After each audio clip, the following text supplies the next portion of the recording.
Assalamualaikum warahmatullahi wabarakatuh. Nama saya Nasbul Jafarda, saya dari kelompok 7. Perkenalkan, nama saya Fadilah Azarin. Perkenalkan, nama saya Novalin Puspita Yamawan. Saya ingin menjelaskan tentang interaksi sosial. Interaksi sosial adalah suatu proses di mana manusia berkomunikasi saling bertukar informasi dalam pikiran dan tindakan. Proses interaksi sosial menurut Herbert Blumer adalah pada saat manusia bertindak terhadap sesuatu atas dasar makna yang dimiliki sesuatu tersebut bagi manusia. Interaksi sosial dapat terjadi apabila antara dua individu atau lebih terdapat kontak sosial dan komunikasi.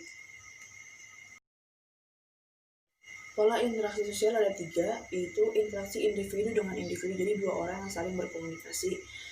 Yang kedua, interaksi individu dengan kelompok, jadi contohnya seperti guru dan murid dalam kelas. Interaksi kelompok dengan kelompok, yaitu interaksi ketika menjalankan suatu meeting atau rapat. Syarat-syarat terjadinya interaksi. 1. Adanya pelaku dengan jumlah lebih dari 1 orang. 2. Adanya interaksi, selalu adanya komunikasi. 3. Adanya dimensi waktu yang menentukan kapan komunikasi sedang berlangsung. Yang keempat, adanya tujuan saat interaksi berlangsung. Selanjutnya, saya akan membahas tentang bentuk proses sosial. Bentuk proses sosial itu terbagi menjadi 2. Ada bentuk asosiatif dan bentuk disosiatif. Bentuk asosiatif ini, jika di antara kedua belah pihak mempunyai masalah, mereka menyelesaikannya dengan cara yang baik. Contohnya, kerjasama, seperti bergotong royong untuk mencapai tujuan bersama. Tujuannya itu yaitu bergotong royong untuk membersihkan saluran air yang ada di lingkungan perumahan. Contoh yang kedua itu ada akomodasi, yaitu di antara kedua belah pihak atau kelompok yang memecahkan atau meredakan pertentangan, yaitu di dalamnya ada toleransi, kompromi, dan arbitration. Toleransi ini seperti adanya di antara kedua belah pihak mengalah atau memiliki sifat toleran agar menghindarkan diri dari suatu perselisihan. Yang kedua ini ada bentuk kompromi. Kompromi ini jika di kedua belah pihak ini saling mengurangi tuntutannya, adanya saling memahami untuk menyelesaikan penyelesaian dan terhindar dari perselisihan. Yang ketiga ada arbitration, adanya pihak ketiga atau suatu badan yang berkedudukan lebih tinggi untuk menyelesaikan masalahnya. Lalu ada contoh yang ketiga ada akulturasi, yaitu adanya suatu kelompok masyarakat. Jika ada budaya asing yang masuk, mereka akan menyaring dan menerima budaya tersebut tanpa hilangnya kepribadian dan kebudayaan itu sendiri. Bentuk yang kedua itu ada bentuk disosiatif, yaitu kebalikan dari asosiatif. Disosiatif ini jika kedua belah pihak mempunyai masalah, mereka menyelesaikannya dengan cara yang tidak baik, melainkan adanya pertengkaran di dalamnya. Contohnya, yang pertama, persaingan. Persaingan ini seperti adanya perjuangan untuk mencapai kemenangan yang diraih, gitu. Seperti perlombaan 17-an Agustus. Nah, persaingan ini tanpa menimbulkan ancaman dan benturan fisik. Contoh yang kedua itu ada kontroversi. Seperti pada demo yang lagi booming itu, yang kata demo adanya unjuk rasa tidak senang terhadap pemerintah tentang keputusan UU Cipta Kerja. Yang ketiga itu ada konflik. Contohnya itu pelajar SMA yang dimana di antara kedua belah pihak itu menyelesaikan masalahnya dengan ancaman, dengan benturan fisik. Ya karena ada satunya kesalahpahaman, mereka menyelesaikan masalahnya dengan tawuran atau bisa disebut dengan tawuran. Selanjutnya ada tindakan sosial. Apa yang dimaksud dengan tindakan sosial? Tindakan sosial adalah perilaku atau tindakan seseorang yang mempengaruhi dan dipengaruhi oleh orang lain. Nah, yang mempengaruhinya itu adanya situasi, interaksi, dan hubungan sosial yang dikaitkan dengan preferensi, nilai, kultur, atau kebiasaan yang dimiliki oleh orang lain. Adapun ciri-ciri dari tindakan sosial, yang pertama tindakan bermakna subjektif, yang kedua tindakan yang memiliki sifat membatin, yang ketiga tindakan yang berpengaruh positif, yang keempat tindakan diarahkan kepada orang lain, yang kelima tindakan yang dilakukan merupakan respon terhadap tindakan orang lain.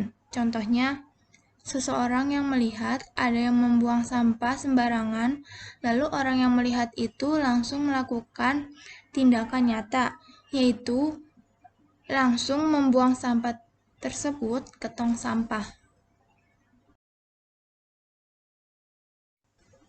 Selanjutnya, ada faktor pendorong tindakan sosial.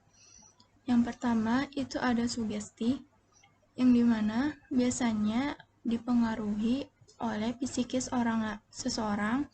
Pengaruh ini biasanya datang secara tiba-tiba dan tanpa adanya pemikiran terlebih dahulu. Contohnya, ketika seseorang lagi berinteraksi atau ngobrol dengan orang yang lagi sedih, dia akan menerima saja tanpa memikirkan panjang. Atau orang lain yang mensugestikan kita karena adanya kepercayaan terhadap sesuatu hal dari orang yang dipercayai. Yang kedua, ada imitasi. Imitasi ini adanya proses belajar seseorang dengan cara meniru perilaku orang lain seperti penampilan, gaya hidup, dan tingkah laku. Yang ketiga, ada identifikasi. Sama halnya dengan imitasi, tetapi yang membedakan adalah seseorang yang kagum kepada sang idola dan mereka menempatkan kepercayaan atau nilai yang dianut sang idola. Pada dasarnya, identifikasi ini jauh lebih mendalam daripada imitasi. Yang keempat, ada empati. Empati ini sebelumnya ada mempunyai rasa simpati. Rasa simpati itu adanya rasa kasihan atau haru melihat orang yang lagi terkena musibah. Lalu, empati itu adalah tindakan nyata dari rasa simpati tersebut.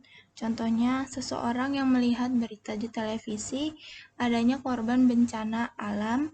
Seseorang ini yang melihat berita tadi akan menimbulkan sifat rasa simpati atau rasa kasihan. Lalu seorang ini mengambil tindakan nyata berupa empati untuk membantu dan meringankan beban yang dialami korban bencana alam tersebut. Yang kelima, ada motivasi.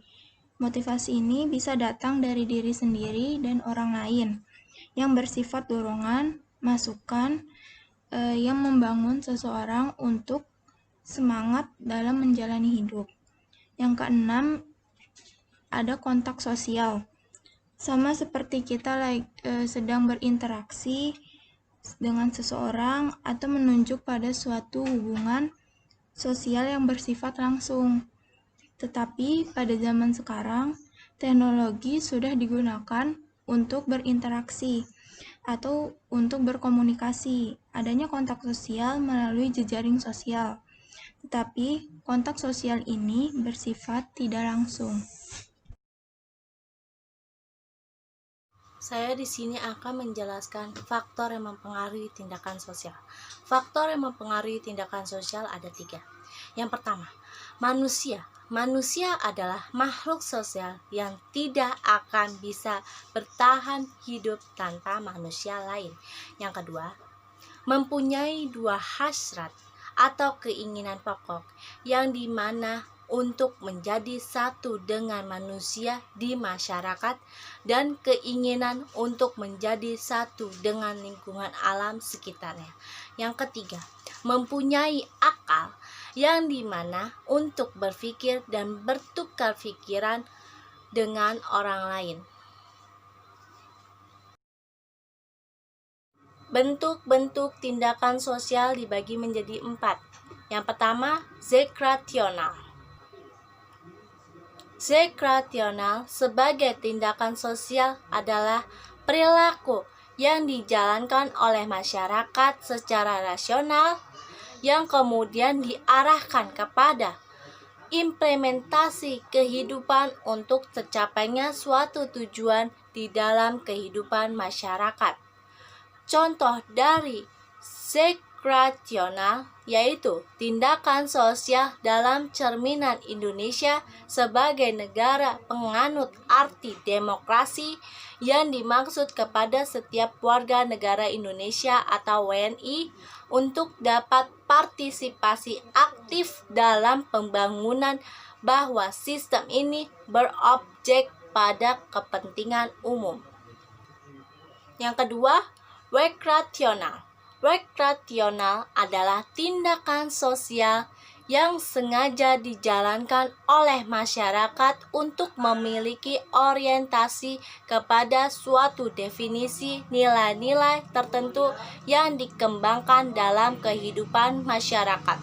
Contoh dari rekreasional, seseorang yang beragama Islam didorong atau dimotivasi untuk membaca Al-Quran serta mengamalkannya dalam kehidupan sehari-hari atau dalam kehidupan masyarakat. 3. Tindakan afektif. Tindakan afektif adalah serangkaian perilaku manusia orientasinya dari segala macam bentuk perasaan atau emosi seseorang dalam mencapai tujuan yang diinginkannya. Contoh dari tindakan afektif adalah adanya seorang guru yang mengajarkan pengetahuan tertentu kepada muridnya sehingga berorientasi pada prestasi oleh peserta didik. Tindakan tradisional. Tindakan tradisional adalah serangkaian perilaku yang dilakukan oleh individu atau kelompok masyarakat dengan berdasarkan pada adat istiadat atau kebiasaan tertentu sehingga melahirkan unsur budaya di dalamnya. Contoh dari tindakan tradisional yaitu perilaku yang dilakukan untuk melestarikan budaya atau kebiasaan di dalam suatu masyarakat yang sudah ada sejak Indonesia ini lahir. Sekian, terima kasih. Mohon maaf atas kekurangan dari kelompok kami. Billahi taufik wa hidayah. Wassalamualaikum warahmatullahi wabarakatuh.